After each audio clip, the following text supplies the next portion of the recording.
туугандар, мынаны караңыздарчы.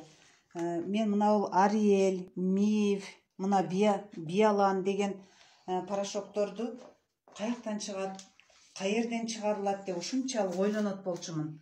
Көрсө, монтип эле обычный эле адамдар үйдө чыгарат экен.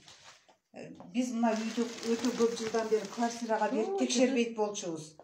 Ошондо текшербегенибизде мынау балконубуздун ичинен эми ушулар чыкты. Бир завод болуп калыптыр бул үйчү. Азыр уборка кылып атабыз. Бул убакыт түнкү саат 2. Ушуларды таап алып ушунчалык таң калдык. Караңыздарчы, мынаны эмнеге, мынаны несине кошконун дагы биз билбейбиз. Мынаны караңыздар, будан сан миң анjakта мусорго аябай көп үргүп келишти. Мунуну карабайсыздарбы мынаке? Мынага эмне дейсиздер эми? Мына эмне дейсиздер? Мына албастыр бекен? Бул албастыр экен, караңыздар, бул албастыр экен. Мына эмне экенин билбей койдук бизчи. Порошоктун арасындагы цветной. Ошо бай цветной неме экен. Мунуну дагы бир нерсе кылып кошот экен деп ойлонуп калдык бизчи. Анан клеенка аябай көп экен. Ал клеенканы эмнеге иштетишти мен түшүнбөдүм.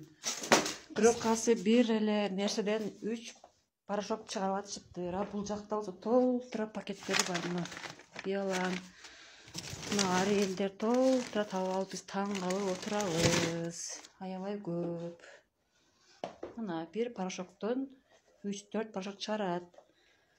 Ушуну биз аябай ишенип иштетип отурабыз бүгүнкү күндө. Мына сиздер мактаган өтө күчтүү порошоктор.